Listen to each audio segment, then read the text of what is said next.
Donc, en médiation professionnelle, on n'apporte pas les solutions.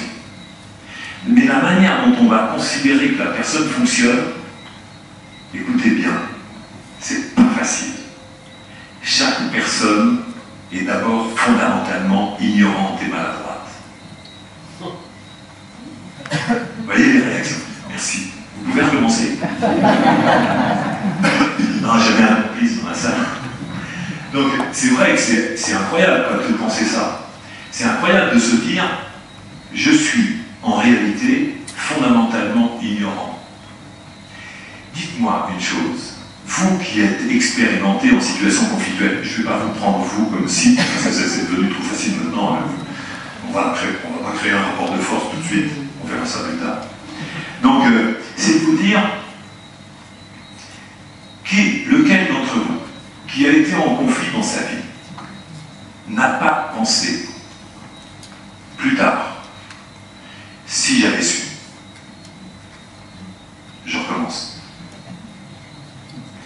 Lequel d'entre vous a été en conflit, le conflit s'étant arrêté, s'étant résolu, s'étant apaisé, n'a pas pensé, si j'avais su, je n'aurais pas fait ça, je n'aurais pas dit ça, je ne me serais pas comporté comme ça, si j'avais su. Ça signifie que vous avez pris conscience, à ce moment-là, que vous étiez ignorant. Mais vous êtes-vous dit à ce moment-là, désormais, compte tenu du fait que je constate que j'étais ignorant, est-ce que je peux apprendre? Vous qui êtes là, vous vous êtes dit ça. Sinon, vous ne seriez pas là. Vous ne vous seriez pas dit, je peux apprendre. Désormais, j'ai pris conscience que ce que j'ai fait, ça n'allait pas. Je ne sais pas comment il faut faire, mais je peux apprendre. De toute évidence, je ne savais pas. Vous voyez, ça c'est un point important.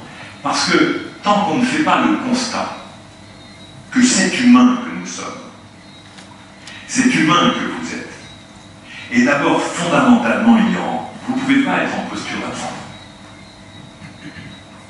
C'est celui qui découvre son ignorance qui peut se dire, ah oui, effectivement, ça, je ne savais pas. Tiens, qu'est-ce qu'il faut que j'apprenne?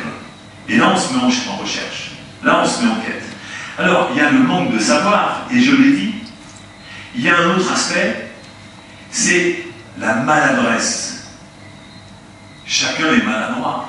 Est-ce que vous avez déjà remarqué que quand vous êtes face à un enfant, vous lui reconnaissez la maladresse? Pas toujours. Parce que quand il continue à faire ce que vous lui avez dit qu'il devait arrêter de faire, là vous commencez à penser quelque chose qui est, il le fait exprès. Mais en fait, est-ce que vous vous êtes dit qu'il ne savait pas faire autrement? Est-ce que c'est pas ça la réalité? Donc est-ce que vous-même, Ce que tu es en train de dire, c'est que les gens font ce qu'ils font parce qu'ils ne savent pas faire autrement. Oui, c'est quelque chose qui s'apprend, la communication.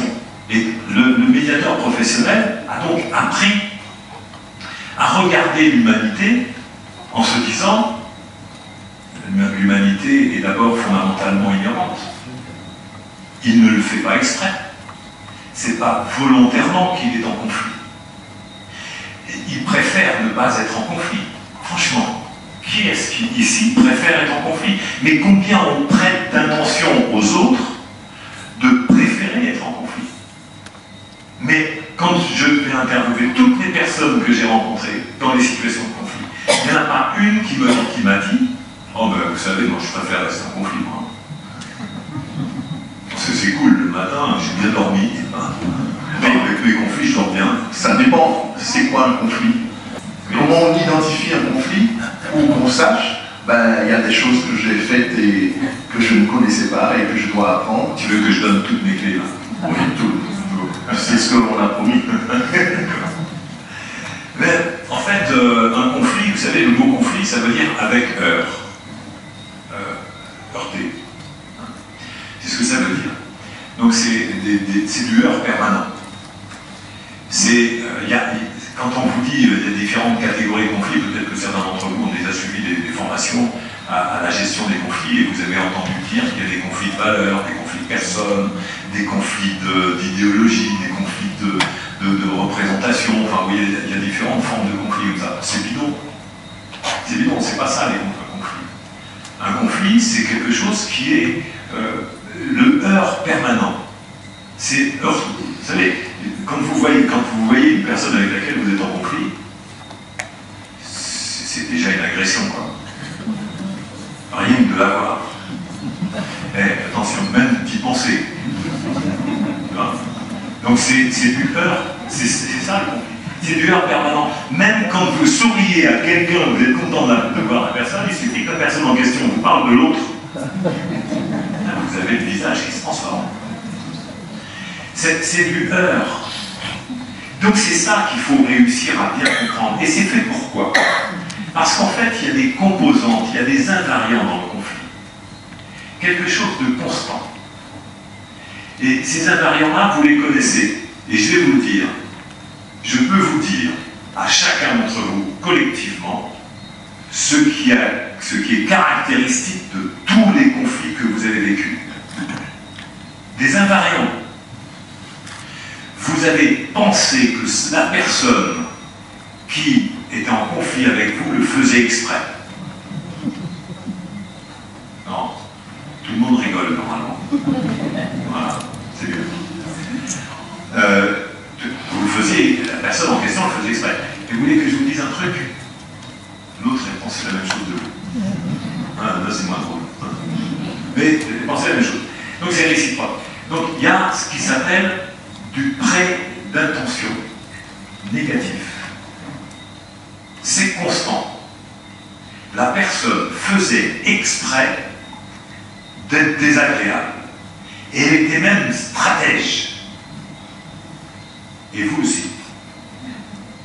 Vous pensiez que cette personne-là était stratège. Et l'autre personne pensait la même chose de vous.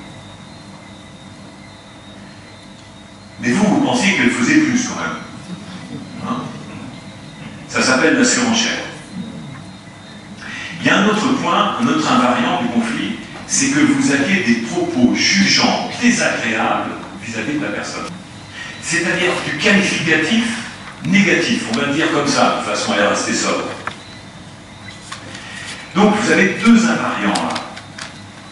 Et il y a une troisième chose qui était typique de tous les conflits que vous avez vécus, c'est que vous aviez voulu imposer la solution, votre solution à l'autre. Ou, mieux que ça, vous refusiez la sienne, ce qui revient au même. Et l'autre, pareil. Donc regardez, ça fait des prêts d'intention négatifs, des propos, des interprétations négatives, des propos injuriants négatifs. Et puis, donc il y a un autre aspect, c'est la contrainte. Un conflit, tous les conflits sont faits de ces trois types d'invariants. En ingénierie relationnelle, on identifie bien qu'il y a cette constante dans les relations conflictuelles. Et tous